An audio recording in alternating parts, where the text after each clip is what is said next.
¿De qué depende la calidad de un orgasmo en la mujer?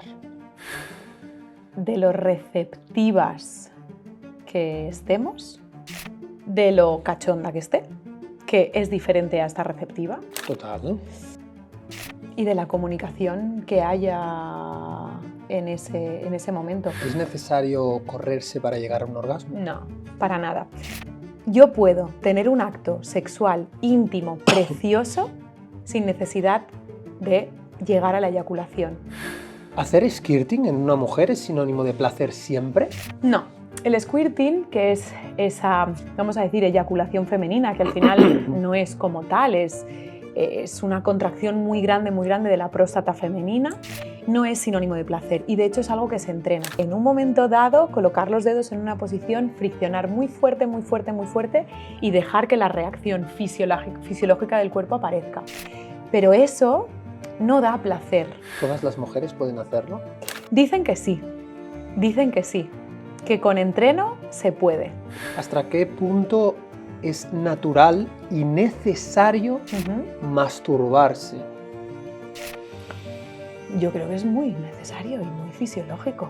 He visto en una publicación tuya, existen encuestas que confirman que entre el 50 y el 75% de las mujeres necesitan estimulación directa del clítoris para alcanzar el orgasmo.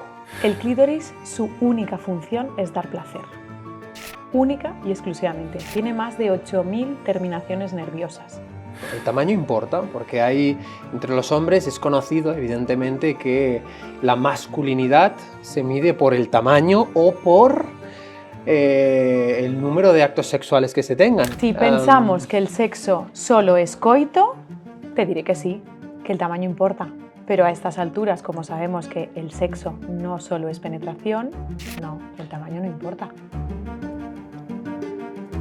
Muy buenos días a todos y bienvenidos una vez más a un nuevo episodio del podcast Elite Fitness. Como sabréis, mi nombre es Marc Romera y en esta ocasión tengo el placer de tener como invitada a Irene Fernández, quien es fisioterapeuta del suelo pélvico y también psiconeuroinmunóloga especializada en el público femenino, que además también es docente, es divulgadora. Bueno, ahora nos contará Irene un poquito más en profundidad, así que bienvenida al programa, Irene. Muchas gracias, Marc. Qué nervios, ¿no? Este momento inicial. Bueno, muchas gracias por invitarme. Para aquellos que no te conozcan, siempre inicio los podcasts con la misma pregunta para que la gente se extienda y nos cuente un poquito cuál es su historia. Así que, ¿cuál es tu historia y qué haces aquí? Explícanos.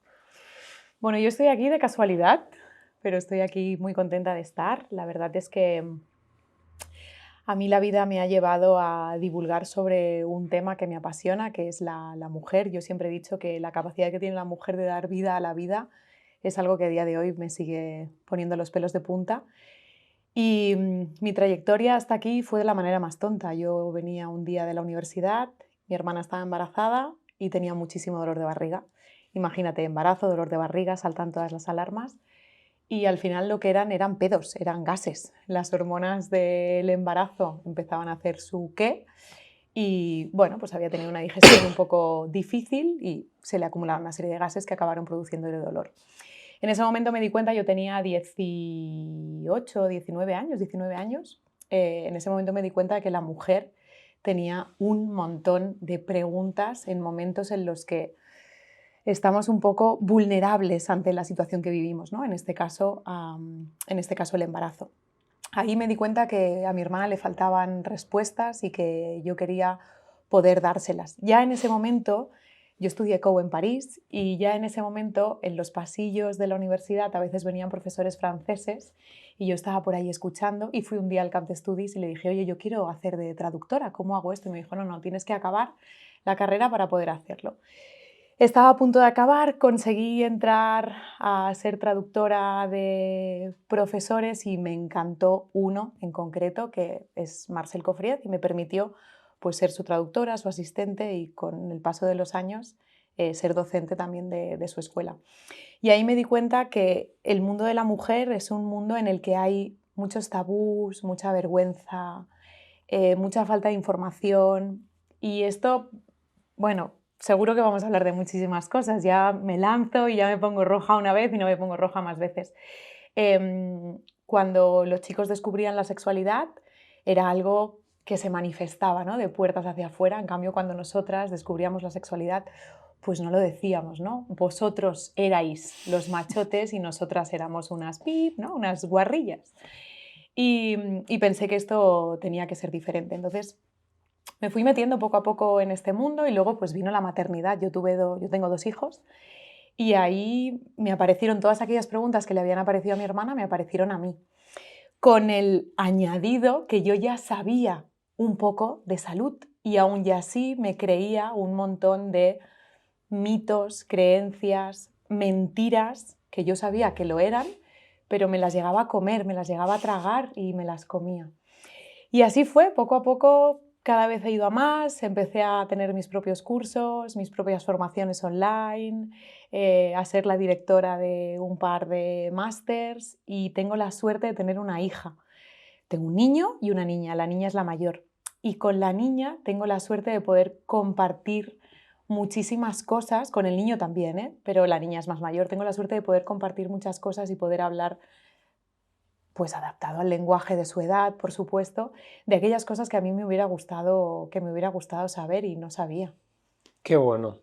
Qué bueno, ya te digo que seguramente esta entrevista le resulte muy interesante y muy picante a los que la estén viendo y los que la vayan a ver después por diferido, porque vamos a tocar precisamente muchos temas relacionados con la salud femenina, pero también con el tema sexual que todavía sigue siendo, por desgracia, muy tabú para muchas personas hoy en día. Antes de eso, me gustaría que explicaras qué hace exactamente una fisioterapeuta del suelo pélvico y cómo ayuda especialmente esto al público femenino. Mira, el suelo pélvico es aquel conjunto de estructuras que cierran a la pelvis por abajo y que hacen que esta pelvis tenga las funciones en las que encontramos, ¿no? Pues encontramos funciones de la micción, funciones de la defecación, funciones sexuales, funciones reproductoras. Entonces, un fisioterapeuta especializado en suelo pélvico es aquel que, a partir de la valoración y técnicas específicas de fisioterapia, pues puede analizar, tratar, valorar cómo están estas funciones. Las funciones del suelo pélvico son desde la continencia hasta permitir la no continencia. Yo tengo que ser capaz de hacer pipí y también tengo que ser capaz de hacer caca. Tengo que permitir que se dé una relación sexual con o sin penetración. El sexo no tiene por qué ser penetración. Tengo que permitir el paso del bebé, tengo que permitir que a nivel endocrino, a nivel reproductor, pues la menstruación o los procesos hormonales se den de manera normal. Y entonces desde la fisioterapia podemos valorar, tratar y acompañar disfunciones que se den en esta esfera. Por ejemplo, pérdidas de orina, pérdidas de heces, pérdidas de gases, que imagínate lo que realmente puede llegar a incomodar o mermar la calidad de vida de las mujeres. Prolapso de los órganos pélvicos. Una de las grandes diferencias entre el hombre y la mujer es que la mujer tiene vagina y la vagina es un orificio real, es un canal músculo-membranoso real. Entonces los órganos pueden caer por ese espacio, cambiar su posición y dar síntomas pues, de peso, de ocupación en la zona de la vagina. Por otro lado, el embarazo y el posparto son momentos donde hay una presión bastante importante en esta zona o una demanda muy exigente de esta zona y también podemos ayudar y acompañar a las mujeres en el embarazo y el posparto pues para que se dé de la manera lo más saludable posible. Y luego un campo que es muy importante para mí es la sexualidad. Hay un montón de mujeres que tienen dolor a las relaciones sexuales y lo normalizan. De hecho, tengo una compañera que ha hecho su tesis doctoral sobre el dolor en las relaciones sexuales. Y el grupo control son niñas, chicas de entre 18 hasta 27 años que no hayan sido mamás. Y no te quiero decir un dato que no sea, pero creo que me dijo que el 70% de ellas consideraban normal tener dolor durante las relaciones sexuales y el sexo no debe doler. Entonces, poder concienciar esto y poder ayudar a esto para mí es una de las principales funciones que podemos hacer, la educación sobre todo. ¿Y vinculas directamente una disfunción del suelo pélvico con ese dolor o también tiene que ver, entiendo, con la forma del miembro masculino? Depende. Si hay una disfunción puede haber dolor, pero no tiene por qué haber una disfunción local. Es decir, a lo mejor mis tejidos de la zona están bien, pero este es el que me está haciendo que aparezca el dolor. Entonces, algo que es muy importante y que completa, ¿no?, lo que decíamos del fisioterapeuta del suelo pélvico es que útero es casa y útero, si es casa, tiene muchísima información. Tiene información de mi madre, tiene información de mi abuela y tiene información de todo el linaje de esas mujeres que han permitido que yo esté aquí. De hecho, yo estaba en el cuerpo de mi abuela, porque cuando mi abuela estaba embarazada de mi madre ya tenía sus folículos entre los cuales estaba yo, es decir, compartimos mínimo 3 generaciones. Y todas las vivencias emocionales de nuestras ancestras lo podemos sufrir nosotras ahora. De hecho, hay libros muy interesantes que hablan de cómo la nieta manifiesta los síntomas en su físico de disfunciones que tenía la abuela. Entonces, claro, aquí la cabeza es súper importante, súper importante. Qué interesante, ¿no? Y Porque venimos de una cultura judeocristiana, donde simplemente podíamos tener relaciones sexuales para procrear.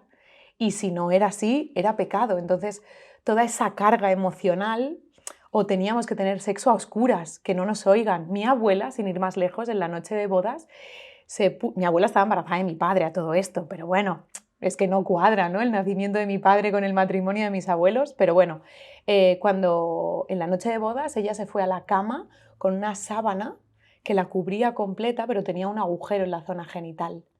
Entonces esto sí es mi abuela ahora tendría 90 y tantos años, no hace tanto tiempo. qué pasada, ¿eh? ¿No? Porque muchas veces me hace reflexionar acerca de cuánto se habla del eje, no sé, intestino-cerebro o de diferentes vías, pero no del eje sexual-cerebro y cómo están interconectados. Muy, muy interesante. De hecho, te quería preguntar también algo. Vamos a entrar en temas muy tabús, en temas que suscitan también mucho interés. Ponemos 2 rombos. Sí, y entonces de aquí va a surgir seguro mucho contenido para redes sociales, pero estoy seguro de que va a causar mucho interés. Am, ¿Concibes el sexo a día de hoy? Quiero que me unas ambas, o sea, la parte profesional y la parte personal, ¿no? Hay mucha gente, tenemos también dos dicotomías. Hay una separación muy clara.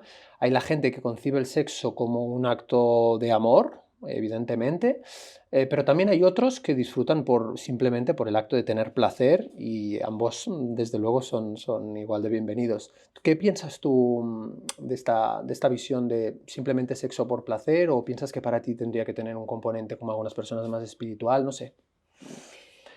Mira, yo creo que la sexualidad forma parte, es un pilar central en la salud de la persona y esto nos lo dice incluso la OMS.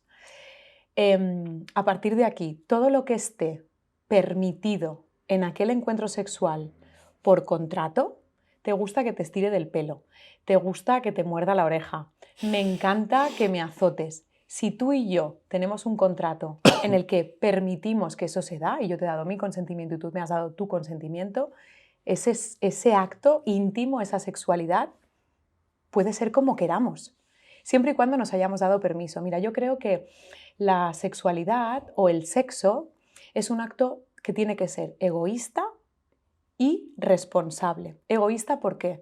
Porque yo tengo que hacer lo necesario para conseguir mi placer. Y tú tienes que hacer lo necesario para conseguir tu placer. Pero yo tengo que ser suficientemente responsable como para pedirte a ti o hacer que me hagas a mí aquello que necesito para tener placer. Si los dos somos egoístas y los dos somos responsables de ese acto, haya amor o no haya amor, es fantástico. ¿Qué hay más amor o menos? Bueno, pues al final dependerá de lo que te apetezca ese día. Pues yo con mi marido, pues está claro que hay un amor que a lo mejor con el rollo de una noche no existe, pero eso no quita que pueda disfrutar muchísimo con unos besos, caricias y una cena con una velita. Y eso también es sexualidad, es compartir un momento íntimo en el que sabes que vas a presentar tus vulnerabilidades y van a ser tratadas con amor y con cariño, que me pongas una pelota roja en la boca y me pegues. Aunque seas mi marido, porque ese día nos apetece hacer eso. Si hay consentimiento, permiso y el contrato está claro. Vale, ahora te voy a hacer una pregunta un poquito más difícil de responder, creo. Es verdad que está habiendo una corriente últimamente de ciertos divulgadores en redes sociales que hablan de los peligros del abuso de la pornografía. Entonces, ahí es donde te iba a decir, ¿no? Porque es completamente positivo, ¿no? Como dices, pedirle pues, a tu pareja o a la otra persona, ¿no? Dentro de ese contrato, como dices, entre ambas partes, que puedas pedirle algo que te da placer. ¿Dónde se separa el punto entre lo que es normal y lo que no lo es? Es que esto es una pregunta, sé que es un poco difícil, ¿no? Porque es verdad que la pornografía suscita mucho interés por parte del público en general y hay muchas personas donde no llegan a satisfacer sus deseos porque tienen las expectativas muy elevadas de lo que esperan de la relación sexual. Mira, la pornografía es ciencia ficción. Es así. ¿Darth Vader existe? No.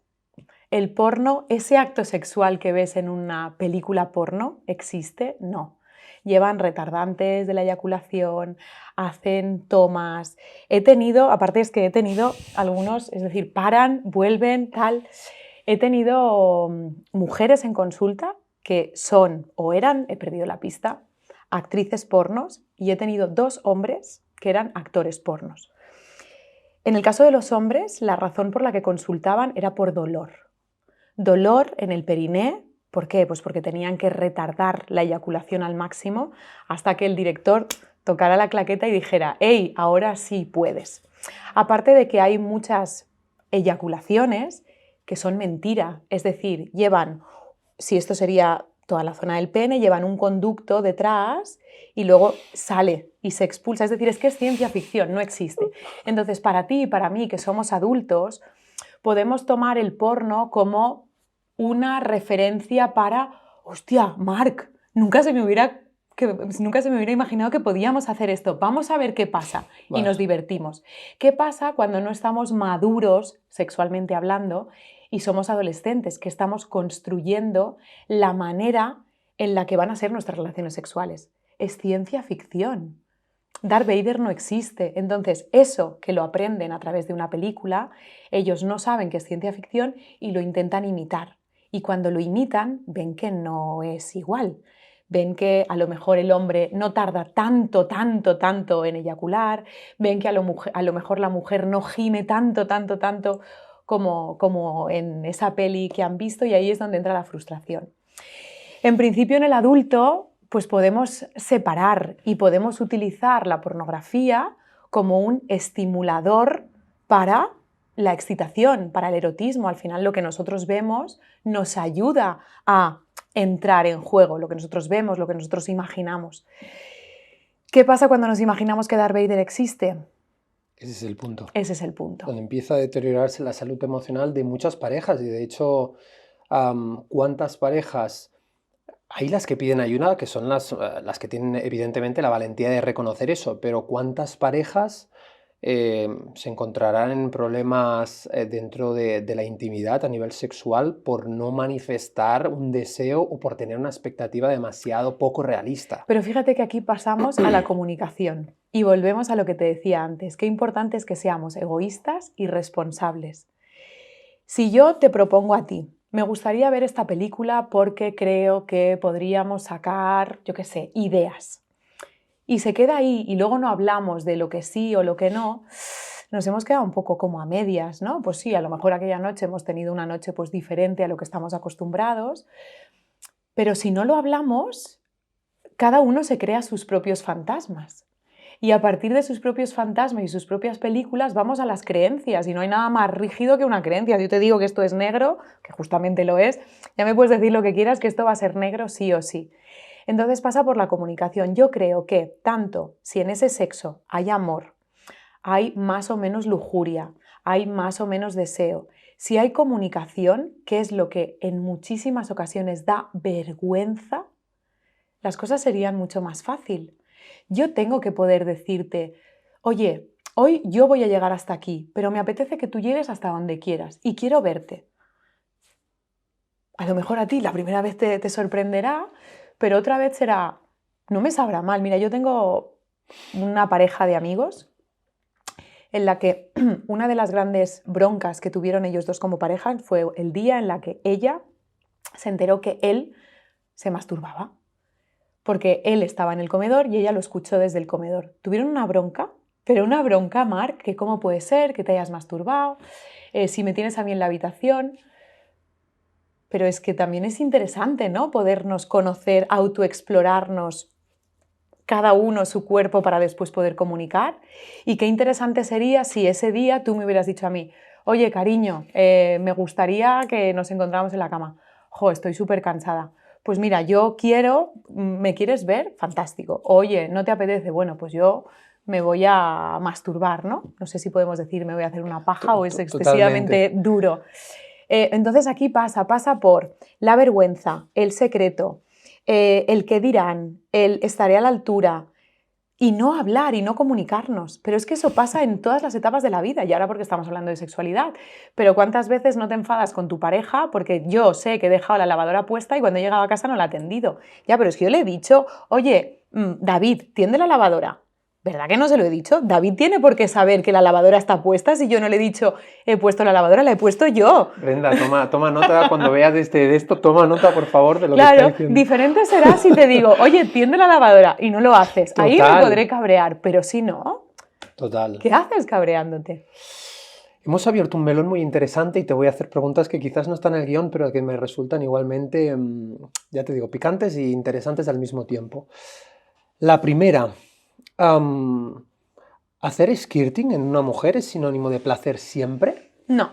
El squirting, que es esa, vamos a decir, eyaculación femenina, que al final no es como tal, es una contracción muy grande de la próstata femenina y tiene orina, tiene una cantidad de orina bastante elevada. No es sinónimo de placer y de hecho es algo que se entrena. ¿Y por qué sé todo esto? Pues porque he tenido, aparte de que tengo muy buenos amigos gays y me han enseñado muchas cosas del sexo masculino, pues porque mira, no tuve vergüenza en preguntarle a ellos lo que quizás en aquel momento a mi pareja no era capaz de preguntarle. Estas chicas que eran actrices porno y eran pacientes mías en la consulta, ellas lo entrenaron. Es en un momento dado colocar los dedos en una posición, friccionar muy fuerte, muy fuerte, muy fuerte y dejar que la reacción fisiológica del cuerpo aparezca. Pero eso no da placer. Hay dos cosas que son muy importantes. Una cosa es el orgasmo y otra cosa es el orgasto. El orgasmo es la manifestación o las sensaciones mentales. El orgasto son las sensaciones físicas. Yo puedo o tú puedes eyacular sin tener un orgasmo. Tú puedes, por una acción mecánica de fricción, hacer que el pene entre en erección y eyacule, pero a lo mejor está siendo una violación y para nada te está gustando lo que estás recibiendo mentalmente, pero se da la manifestación física y también puedes tener un orgasmo sin tener un orgasmo. Es más difícil, pero también existe. Entonces ahí está que estimulas mucho, mucho, mucho. Bueno, pues acabará habiendo un squirting, pero de ahí yo voy a tener placer. No. ¿Todas las mujeres pueden hacerlo? Dicen que sí, que con entreno se puede. Vale. Lo dejamos ahí. Lo dejamos ahí.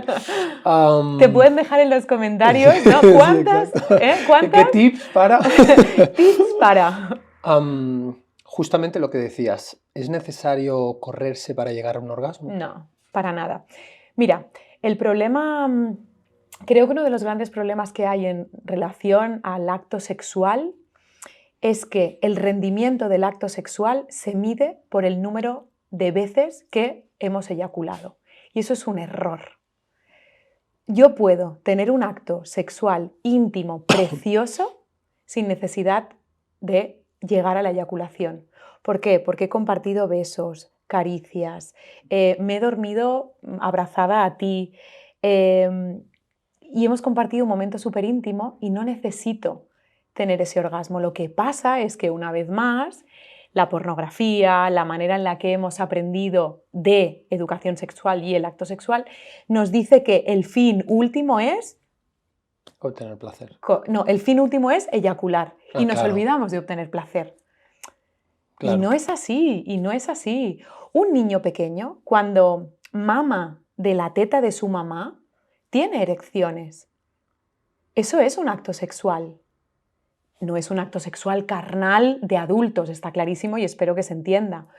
Pero cuando generamos nuestra respuesta sexual, cuando generamos la función sexual, hay un momento en el que los niños pasan por algo que hacemos los adultos, que es miran la Peppa Pig y se empiezan a tocar los genitales. ¿Qué están haciendo? Están sumando la emoción que les encanta la Peppa Pig con una zona de su cuerpo que cuando la tocan les da placer. Cuando eso lo unes, tienes el doble de placer. ¿Qué hacemos los adultos cuando miramos pornografía o una peli romántica o una novela erótica o lo que sea? Estamos sumando inputs que nos hacen que el input final sea más grande. Y así generamos nuestra función sexual. Vale, ahora te voy a poner un contexto de dos vertientes distintas y me dices qué piensas, porque creo que esto también genera muchos problemas de pareja.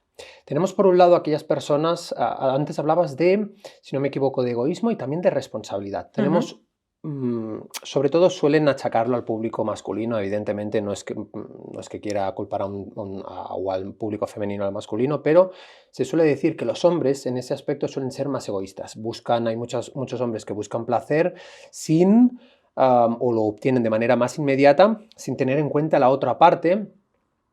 Y hay la persona egoísta que le da igual, que dice yo simplemente te utilizo como un vehículo para obtener placer personal, lo cual evidentemente no coincido.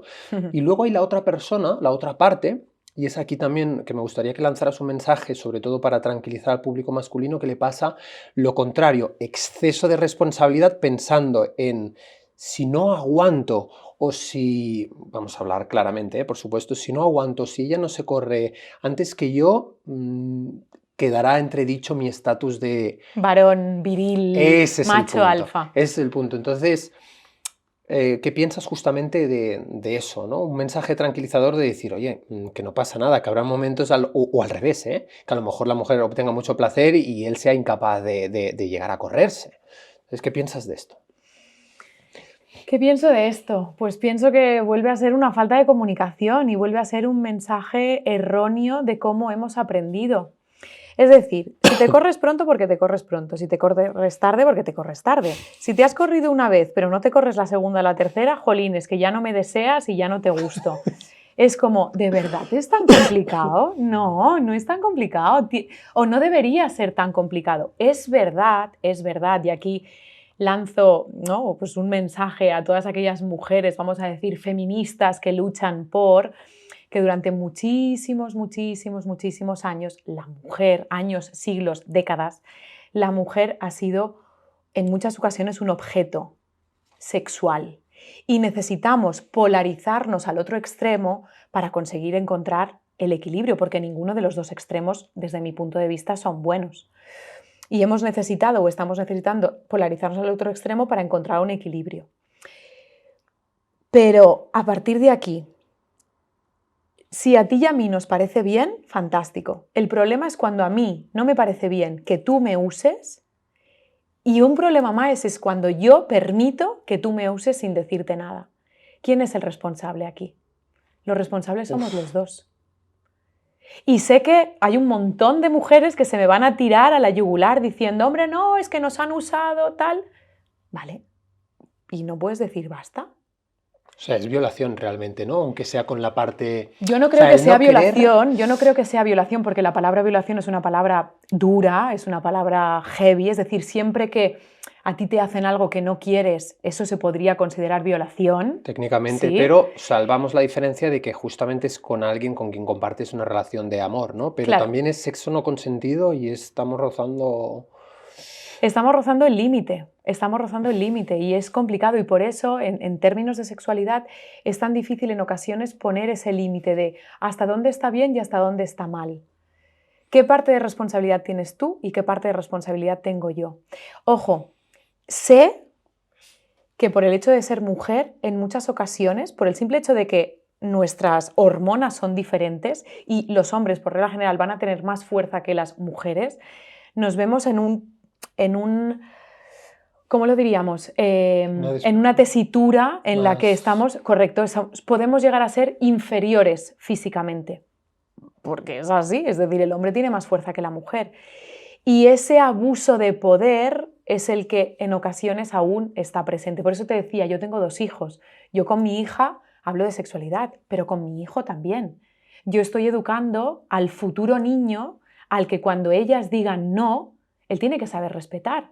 Y ahora pasa por, te han dicho que no quieren compartir el coche. Y estamos hablando de un coche, pero si ya de pequeños entendemos que no, es fácil que consigamos que la educación sexual sea la que corresponde y no nos encontremos abusos de poder en la cama cuando somos adultos. Totalmente, y eso viene, ya para concluir con esta pregunta, esto viene justamente muy relacionado con lo que te preguntaba antes, con el tema de la pornografía, que siempre suele verse el lado más violento o el lado en el que el hombre ejerce un poder físico sobre la mujer, y eso es lo que dices tú. No tiene nada malo ver pornografía probablemente, siempre y cuando se use con un sentido coherente, pero los más vulnerables son probablemente el colectivo joven que no sabe... tienen el filtro. Exacto. No tienen el filtro. No sabe filtrar la información. Vale, justamente, como precisamente ya hemos roto el hielo y podemos hablar de muchas cosas, vamos a entrar todavía más en materia. ¿De qué depende la calidad de un orgasmo en la mujer? De lo receptivas que estemos, ahora me estoy así como, ahora quizás estoy pensando en mí, porque claro, una mujer al final voy a hablar de mí. ¿De qué depende el mío? ¿Sí? Vale. No puedo generalizar. ¿De qué depende el mío? De lo receptiva que esté, de lo cachonda que esté, que es diferente a esta receptiva. Total, ¿no? Y eso influye en mucho las hormonas y el ciclo, en el momento en el ciclo menstrual hormonal, ¿no?, que nos encontramos. Y de la comunicación que haya en ese momento. Y luego, por supuesto, es cierto que hay algunas zonas que pues, deben ser tocadas, ¿no? Si yo te preguntara a ti qué necesitas para tener un orgasmo, no sé si la entrevistada puede hacer preguntas al entrevistador, pues a lo mejor me dices, hostia, necesito que me toquen el pito, el pene. Yo creo que también, fíjate, ahora que me has hecho esta pregunta y me voy a animar a responderla, por supuesto, yo creo que es muy, muy necesario la química previa antes del propio acto. Total. Porque justamente... Que no el morbo, porque el morbo sería como ese condimento que le pondrías para tal. Exacto. Pero sí. Entonces la química previa es muy importante. La gente cree que, bueno, evidentemente existen unas zonas erógenas donde podemos estimular ciertos centros nerviosos, etcétera, pero creo que las palabras, el cómo se dicen, el contexto, la situación donde te encuentres, es muy importante trabajar eso para, yo sobre todo, maximizar el placer y toda la conexión en ese acto sexual, ¿no? Entonces te diría que es muy importante eso. Así como hay... Es decir, no tiene que ser vamos a hacerlo por hacer o por simplemente el hecho de obtener placer, sino vamos a hacer que haya algo más, ¿no? Claro. Esa Ojo, conexión. puede haber de todo, ¿eh? Ese día simplemente queremos que sea un acto mecánico de descarga y fantástico. O sea, es que lo que quiero es que me pica. Punto y final. Tengo 10 minutos y me tengo que ir a trabajar. Ya está. Y otro día, pues quieres que haya algo más, ¿no? Y si el ambiente es facilitador, las palabras, el olor, la luz... Total. Pues todo eso son factores que ayudan, por supuesto. Pero estos factores que ayudan yo creo que nos van a ayudar también en función de eso, ¿no? De la química que tengas con la otra persona, de lo receptivo o no que estés, de si el momento en el que estás es un momento en el que se va a poder dar ese acto. Y ojo, repito, hablamos de acto sexual y siempre nos referimos al coito. El sexo no es coito. El coito, la penetración, es solo una de las cosas que podemos hacer en un acto sexual. Pero nos han dicho que si no hay coito, que si no hay penetración, que si no hay eyaculación, eso es incompleto. Y eso no es así.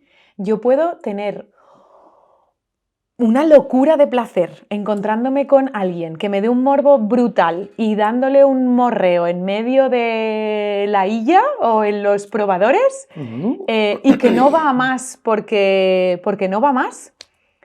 Y eso haber sido maravilloso, encontrarte con alguien.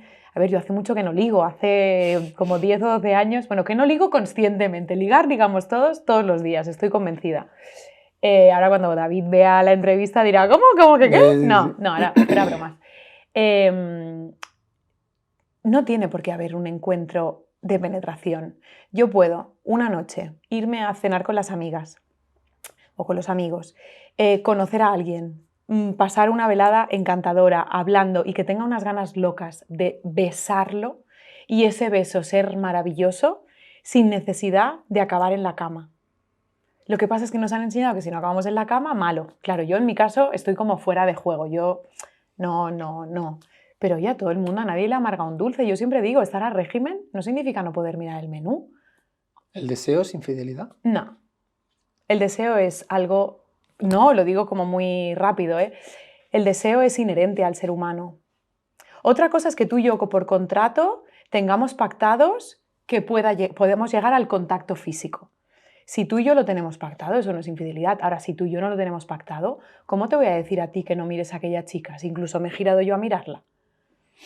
Yo, desde mi punto de vista, no es infidelidad. Y luego está, ¿metemos a alguien más en la pareja? Hostia, ¿estamos preparados para lo que puede pasar después? ¿Estamos preparados para no perder nuestra confianza? Porque claro, un día llegarás tarde o un día quedarás con no sé quién y ya hemos cruzado ese límite que por contrato tú y yo no teníamos. Repito, si lo tenemos no tengo nada que decir. Yo tengo una muy buena amiga que hace intercambio de parejas y está feliz, contenta, tranquila y a veces son 3, que a veces son 4, incluso él se va de vacaciones con la amante y bueno, pero lo tienen así. Yo en mi caso particular no lo tengo así. Ahora, que desees a otra mujer porque la encuentras guapa, atractiva, porque su conversación es agradable, porque en un momento dado te toca la mano y dices, hostia, ¿qué ha pasado aquí? Eso da vida. Eso es vidilla, ¿no? Joder, Bueno, yo lo encuentro así, eso es vidilla. Venga, vamos a seguir con preguntas así más picantes todavía. ¿Hasta qué punto? Porque esto también es un tema muy tabú, extremadamente tabú hasta en los hombres. ¿Hasta qué punto es natural y necesario masturbarse? Yo creo que es muy necesario y muy fisiológico. 2 cosas. 1, estás dándote placer, estás dándote cariño y al final a quien más tenemos que querer es a uno mismo. Yo creo que si somos capaces de querernos, respetarnos y darnos aquello que necesitemos siempre y cuando no le hagamos daño a nadie, por supuesto, nos permite tener una buena relación con los demás. Entonces, Vale, puede ser que sea simplemente por una necesidad fisiológica o puede ser pues porque tu pareja o mi pareja están de viaje y oye, estás solo y pues estoy sola, pues oye, no me voy a esperar a que vuelva de viaje, que a lo mejor falta una semana. Me masturbo y fuera. Vale, una pregunta más picante. ¿Qué número de veces semanales se considera normal o qué número parte a una adicción? Porque claro, antes hablábamos de lo de la pornografía y también se establece mucho de, bueno, pero nadie se atreve a decir, bueno, pues un número natural sería, no sé, una vez al día o 3 a la semana o tal. ¿Por qué? ¿En qué punto se pasa de ser algo saludable a ser una adicción, a convertirse en una adicción? Yo creo que cuando entra en juego la perversión. Por ejemplo, imagínate que tú solo puedes tener un orgasmo o eyacular si chupas un zapato de tacón rojo. Si tú solo puedes tener un orgasmo así, aquí pasa algo. Si tú solo puedes estar feliz en tu día a día, si te has masturbado 1 o 2 veces, aquí pasa algo. Si no... Ni existe un número determinado ni de esto. No. Sí que debo decirte, por ejemplo, que, debo decirte, sería como un paréntesis, por ejemplo, cuando las mujeres vamos haciéndonos mayor y, por ejemplo, entran en fase de menopausia, los estrógenos bajan y los estrógenos son una hormona que intervienen en un montón de sistemas corporales, en un montón, en el cerebro, en el sistema óseo, en el sistema cardiovascular, en el sistema muscular, en un montón. Se sabe y hay estudios que hablan que esos estrógenos, si la mujer ha llegado con una vida sexualmente activa a la menopausia, los síntomas de disminución de estrógenos a nivel vulvovaginal van a ser menores. Por ejemplo, pues la lubricación se mantendrá durante más tiempo, la hidratación, la capacidad de contracción de los músculos, eso se sabe. Mujeres que llegan sexualmente activas tienen menos síntomas genitourinarios en la menopausia que las que no llegan sexualmente activas. Eso se sabe en la mujer. Pero eso no es una perversión. Vale, otra pregunta. Según he visto en una publicación tuya, existen encuestas que confirman que entre el 50 y el 75% de las mujeres, evidentemente un porcentaje muy, muy elevado, necesitan estimulación directa del clítoris para alcanzar el orgasmo. Esto quiere decir que más allá del acto sexual, ¿los hombres deberían usar más la lengua y los dedos antes del propio acto sexual, de penetración? El clítoris, su única función es dar placer. Única y exclusivamente. Tiene más de 8.000 terminaciones nerviosas. Se creía, Freud creyó en su momento que el orgasmo clitoridiano era un orgasmo infantil y el orgasmo vaginal era un orgasmo de mujer, ya adulta, no niña. Pero eso, con el paso de los años y los estudios, se ha visto que no es así. Es que la mujer, a través de la vagina, solo a través de la penetración, es prácticamente imposible que tenga un orgasmo. Necesita la estimulación del clítoris.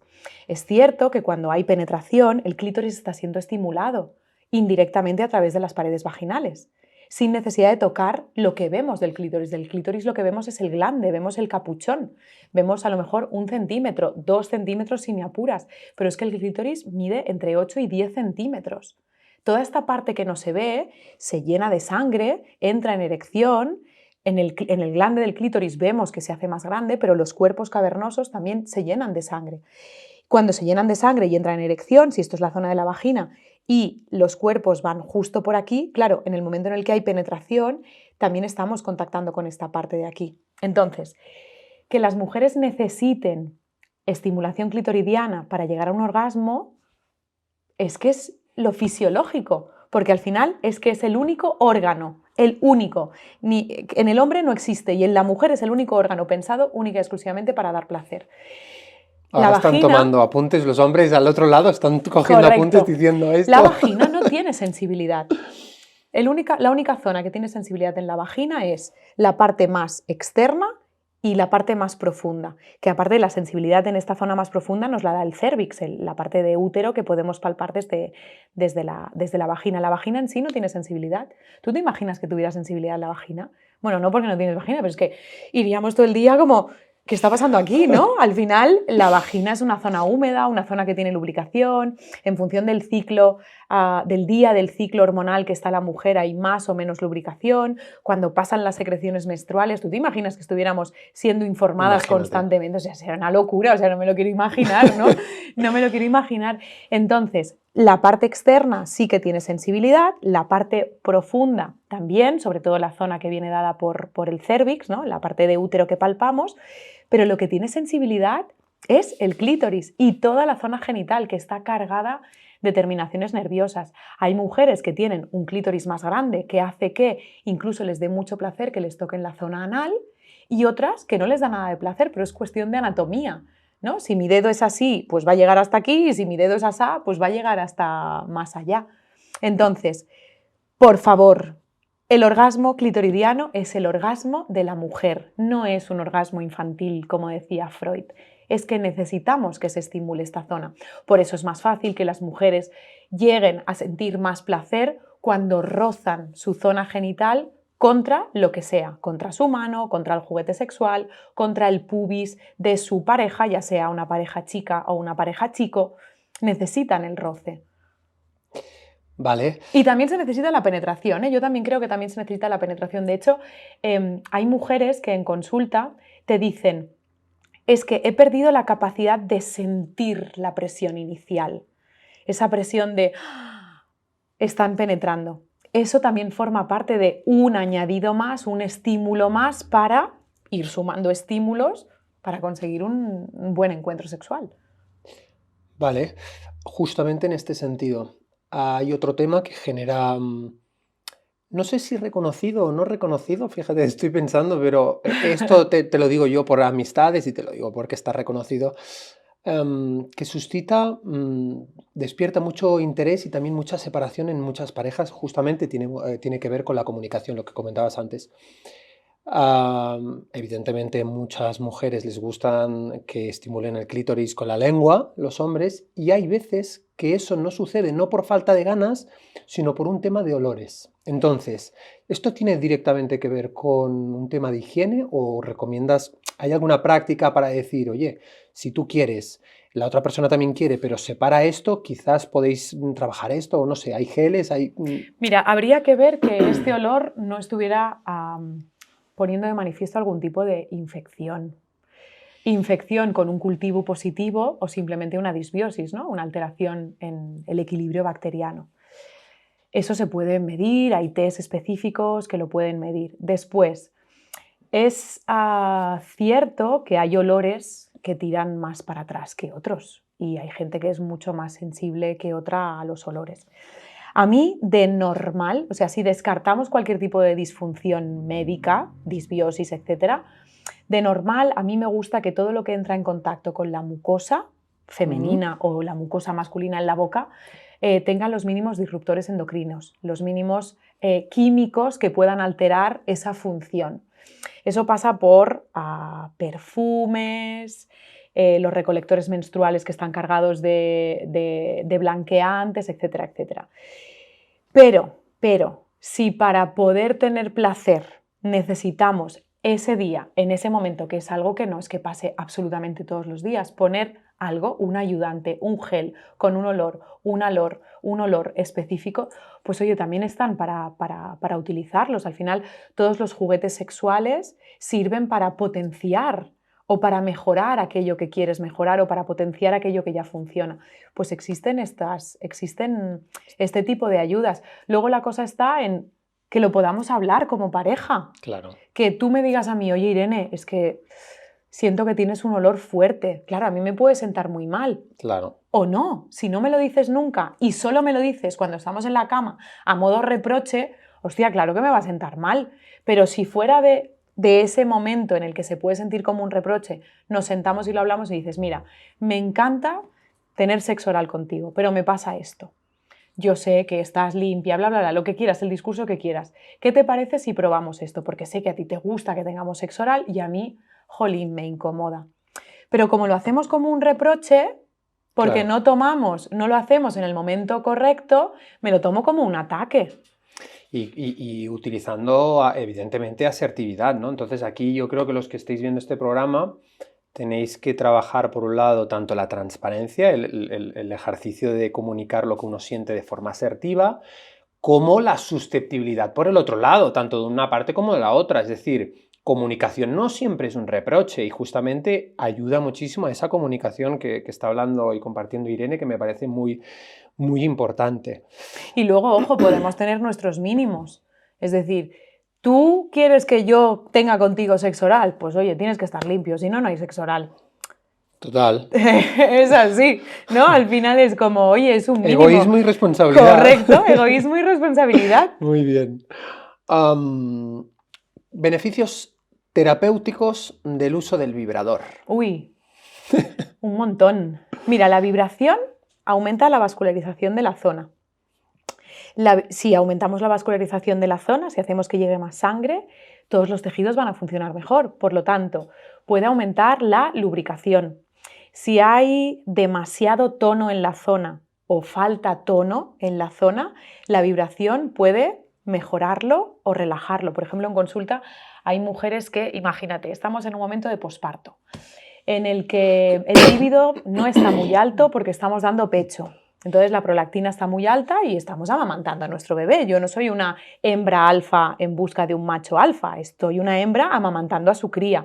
No me interesa mucho el macho alfa. Es así, es fisiología, son hormonas.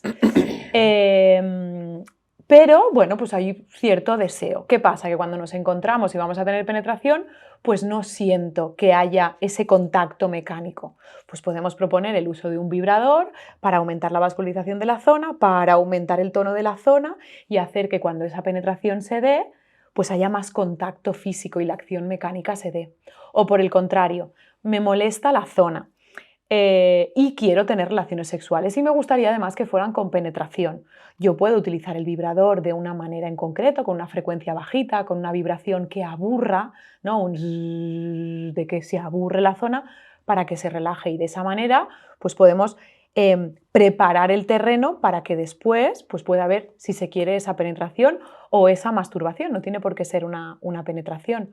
Entonces, el uso terapéutico de los juguetes sexuales es un montón, un montón. Yo soy muy fan de los juguetes sexuales, muy fan. Y aquí creo que también estaría bien lanzar el mensaje al público masculino en este caso de que nuevamente utilizar un juguete en el acto sexual Creo que sé por dónde vas. No no, sustituye a nadie. no, claro, no sustituye ni genera tampoco un ataque contra la masculinidad. Y lo digo, y aunque suene muy evidente y aunque suene algo que todos hemos oído, afecta, y yo lo sé por amistades, por muchas etapas que pasa la vida, afecta a esa masculinidad que creemos que nosotros, depende de nosotros Ya. todo el placer de la mujer, etcétera, o que no se concibe eso, ¿no? Entonces tengamos un poco... Y un momento, ¿por qué hablamos solo de que somos nosotras quienes los podemos usar? ¿Tú has utilizado un vibrador y te lo has pasado por los testículos? Yo particularmente no. O sea, te soy súper sincero, Los pero testículos, la zona del periné, la zona anal, no estoy hablando de una introducción, que también los hay, pero eso también da placer, o utilizar un vibrador para hacernos un masaje por todo el cuerpo. ¿Por qué no? Es decir, no solo, fíjate, los vibradores en su día se conocían con el nombre de consoladores. ¿De qué narices a mí me tiene que consolar nadie? ¿No? Entonces ahora ya por suerte... ahora el Satisfyer, el típico... Claro, ahora ya por suerte no se llaman consoladores y se llaman vibradores o juguetes sexuales X, ¿no? O dildos, lo que sea. Pero claro, es que fíjate que servían para consolar. ¿Tú sabes cómo nació el consolador en su día? Mira, hay una peli muy chula que si no la has visto te la recomiendo. Se llama Histeria. En esta película, a las mujeres tenían una... vamos a decir, patología mental, que era que se las tildaba de histéricas, pues nerviosas, que cambiaban de humor, que todo el día estaban de mala leche, Y descubrían que cuando iban a la consulta del médico encargado de mejorar la histeria, las mujeres estaban súper bien. Vale, ¿sabes qué hacía ese doctor? Inventó un vibrador. Entonces, primero lo hacía con la mano y lo que hacía era masturbarlas, entonces ellas tenían un orgasmo y entonces ellas, pues se les quitaba esa emoción de histeria, ¿no? Esa etiqueta médica, eres una histérica. Y entonces a partir de ahí se ve en la película cómo crean el primer vibrador. Es un brazo súper ortopédico que tiene pues una parte más fálica que lo que hacía era estimular muy rápido la zona de la vulva y la zona del clítoris de la mujer. Y así es como nació el vibrador, para eliminar la histeria. Es decir, la frase de está mal follada, que es una frase muy fea, hablaba de esa histeria. Qué bueno, muy interesante, me gusta. Otro tema, porque estamos, ya te digo, abriendo un montón de melones, pero creo que es necesario, desde esta charla de educación sexual, me gusta. Otro tema muy tabú, existe, bueno, pues esas parejas que desean tener sexo anal, pero en el caso de la mujer, evidentemente, el hombre tiene su miembro que se excita en muy poco tiempo, pero entiendo que a nivel anal se requieren ciertos preliminares o te formulo la pregunta de otra forma diferente. ¿Cómo preparar esta zona para el acto sin dolor? Lo primero es que este tiene que querer. Si la cabeza no quiere... Muchas veces asocian anal, dolor, uy, me va a doler. Claro, es como, entonces están en lo que se conoce como el síndrome del espectador. Estoy esperando a ver qué va a pasar. Y eso es un problema en la cama, bueno, en la cama y en la vida, ¿no? Eso es un problema. Entonces, primero, tengo que querer. Y luego, pues poco a poco se va estimulando la zona. A más excitado esté el hombre y la mujer, más fácil será que una zona que de por sí no dilata o se relaja fácilmente, ya que el esfínter anal normalmente está siempre contraído, o al menos con una presión mínima, pues puedes permitir que se vaya relajando y vaya cediendo.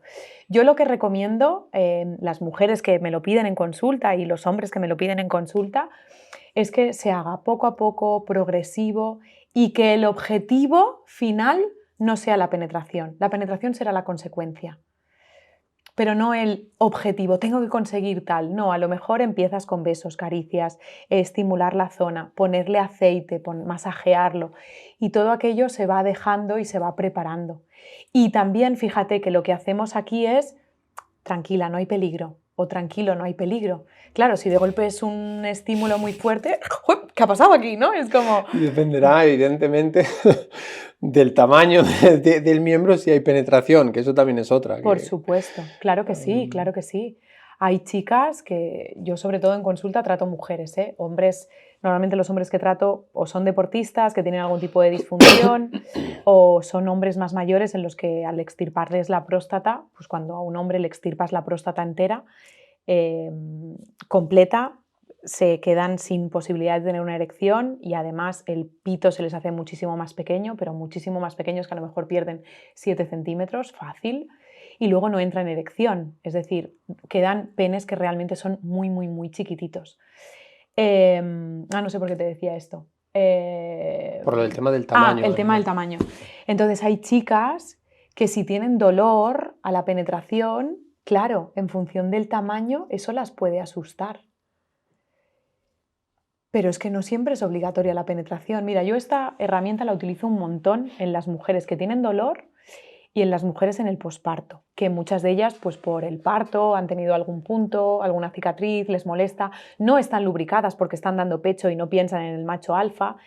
Les prohíbo la penetración y de golpe hacen, ¡uala! Es que si tú piensas todo lo que hiciste, bueno, a lo mejor tú no, pero vamos a ver, si tú piensas todo lo que hiciste antes de tu primera penetración, ahí hay besos, ahí hay caricias, ahí hay Totalmente. el petting, ¿no? Eso que te sentabas encima y te frotas, rozabas, sí. y a más dura la costura del tejano, mejor.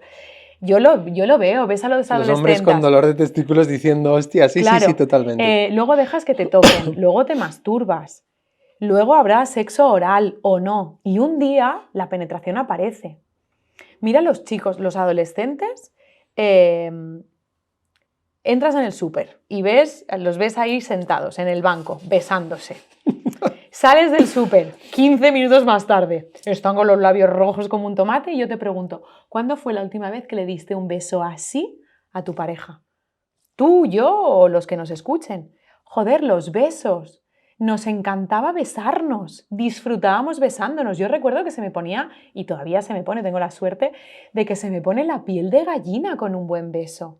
Y nos hemos olvidado de besarnos. Es como pim pam fuera, 2 cositas antes de y a meterla o a que me la metan. No, no. Entonces, a estas mujeres o a cualquier pareja prohíbes la penetración y de golpe tienes que buscar otros recursos que ya tienes, pero has olvidado, porque antes de tener penetración, todo eso lo disfrutabas un montón. Aunque te fueras con dolor de huevos a casa, pero te lo disfrutabas un montón. Las palabras, lo que hablábamos antes, cómo estimulabas con las palabras, Totalmente. Sí, sí, totalmente. Deberes. Vamos a volver a besarnos. Totalmente, sí. Propuesta. Estamos ya en la recta final de esta charla que me está encantando. La verdad que probablemente te invite otra vez para abordar otros temas que no hemos podido, el tema del embarazo, el tema de menopausia, que también son interesantes, pero creo que considero un uso del tiempo bien utilizado, bien invertido, porque hacía falta esto. La educación sexual es súper importante. Venga, ya que estamos sobre todo con tema tabús, ahora estábamos hablando del tamaño. El tamaño importa porque entre los hombres es conocido, evidentemente, que la masculinidad se mide por el tamaño o por el número de actos sexuales que se tengan. Que yo siempre he pensado, bueno, ¿qué es mejor? ¿Tener 5 en una noche o que la mujer se corra 5 veces en uno o qué es mejor, ¿no? Entonces, ¿qué piensas tú de esto? ¿El tamaño importa, no importa? Mira, si pensamos que el sexo solo es coito, te diré que sí, que el tamaño importa. Pero a estas alturas, como sabemos que el sexo no solo es penetración, no, el tamaño no importa. ¿Importa el tamaño o importa el grosor? Las dos cosas al final. Yo creo que el grosor pudiera ser que estimule más, pero claro, si el tamaño es excesivamente, aunque sea fino y es muy largo, pero claro, porque estamos hablando que damos por hecho que son relaciones no homosexuales, es decir, heterosexuales. Sí.